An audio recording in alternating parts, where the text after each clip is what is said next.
আল্লাহ তাআলার রহমতে বছরের শেষ ইফতারটা নিজের লোকেদের সাথে করতে পারলাম। এর থেকে আনন্দের আর কিছুই হতে পারে না। কি কি আয়োজন করা হয়েছিল আর কি কি খেয়েছিলাম সবকিছু আজকে আপনাদের সাথে শেয়ার করব। আসসালামু আলাইকুম। সারা রাত জার্নি করার ফলে ঘুম ভাঙতে ভাঙতে দুপুর হয়ে গিয়েছিল। উঠে দেখি আব্বু বাজার থেকে বড় সাইজের একটা রুই মাছ নিয়ে আসছিল। আর এই কলাগুলা কিন্তু আমার নানীদের গাছের কলা, আমাদের জন্য পাঠিয়েছিল। এদিকে আমার আদিয়াত বাচ্চা রেডি হয়ে বসে আছে, তার বাবার সাথে বাইরে ঘুরতে যাবে। কিন্তু তার বাবার ফোনে কথা বলায় শেষ হচ্ছে না, এই জন্য সে খুব রাগ করেছে। অবশেষে তার রাগ ভাঙানো সম্ভব হয়েছে, সে তার বাবাকে এখন অনেক আদর করছে। আর আমাকে বাই বাই করে দিয়ে দুই বাপ্পিটা ঘুরতে যাওয়ার জন্য বের হয়ে গেল। আর হ্যাঁ, আমাদের বাসাটা কিন্তু একদম হাইওয়ের সঙ্গে। এখানে প্রচন্ড বাতাস হয়, বেলকনিতে দাঁড়ালে মনটা ভালো হয়ে যায় বাতাসের জন্য। এবার চলে আসলাম আমার বাবার বাড়িতে, আমার সব থেকে পছন্দের জায়গা আমাদের বাসার ছাদে। ছাদে দাঁড়িয়ে রাস্তার গাড়ি ঘোড়াগুলো দেখতে আমার খুব ভালো লাগতো। আজকের তাপমাত্রা কিন্তু অনেক বেশি, তাই আম্মু শুকনা ঝাল রোদ্রে দিয়েছে। আর এই যে আমাদের আম গাছ একদম ছাদের সাথেই, ছাদে দাঁড়িয়ে আম পেড়ে খাওয়া যায়। আর এবার তো বেলকনি থেকে আম ছেঁড়া যাবে। আমাদের বাসায় আজকে একজন মাত্র ব্যক্তি রোজা নেই। সে কে তা তো বুঝতেই পারছেন। তার জন্য এখন একটা তরকারি রান্না করে নিব। সকালে আব্বু বাজার থেকে যে রুই মাছটা এনেছিল সেখান থেকেই 2 পিস মাছ আদিয়াতের জন্য ভুনা করে নিয়েছি।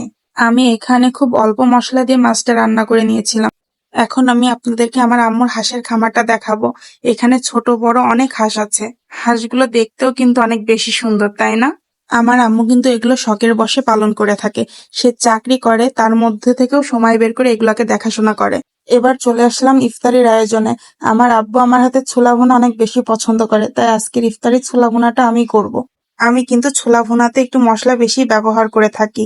পেঁয়াজ, রসুন, জিরা, গরম মশলা আর একটু আলুর পরিমাণটাও বেশি রাখার চেষ্টা করি। ছোলা ভুনাতে আলুর পরিমাণ একটু বেশি দিয়ে মাখা মাখা করে ভুনা করলে আমার কাছে বেশি ভালো লাগে।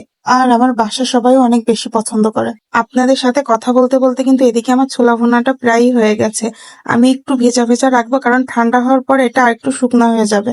দেখছেন তো এটা দেখতে কতটা লোভনীয় লাগছে। আজকের ইফতারির জন্য বাসাতে শুধু ছোলাটাই রান্না করা হবে, আর বাকি সবকিছু বাইরে থেকে আনা হবে।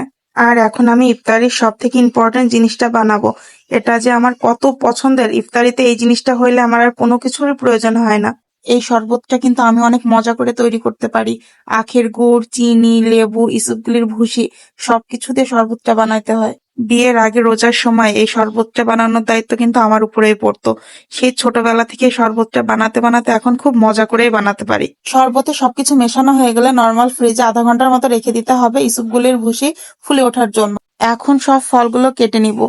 আমার বাসার চপিং বোর্ডটা এখন অন্য কাজে ব্যবহার করা হচ্ছে, এই কারণে আমি প্লেটের উপরে ফলগুলো কেটে নিচ্ছি। এখানে আমি পেয়ারা কেটেছি আর এখন কলাটা কেটে নিব।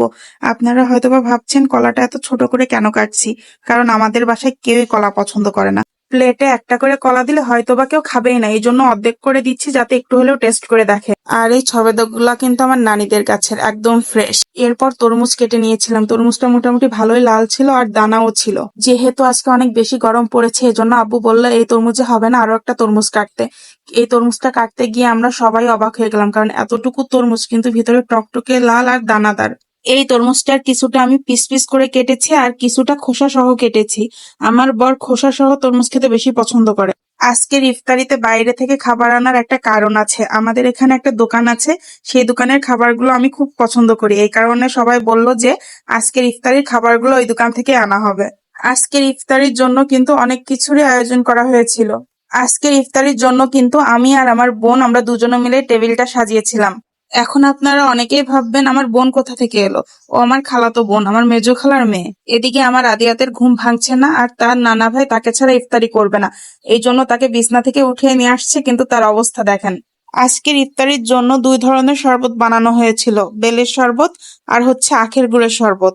আমি কিন্তু পার্সোনালি আখের গুড়ের শরবতটাই বেশি পছন্দ করি, কারণ এটা খেতে অনেক বেশি মজা হয়। আমাদের ইফতারির সবকিছু রেডি হয়ে গেছে, এখন আমরা সবাই মিলে বসে আছি।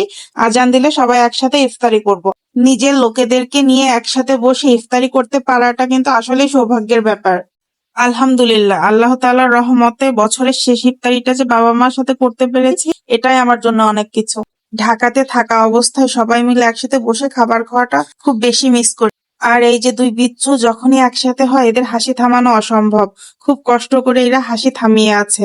আপনারা যারা এখন পর্যন্ত আমার ভিডিওটা দেখছেন, তারা প্লিজ আমার ইউটিউব চ্যানেলটাকে সাবস্ক্রাইব করে দিবেন আর ফেসবুক পেজটাকে ফলো করে দিবেন। আল্লাহ হাফেজ।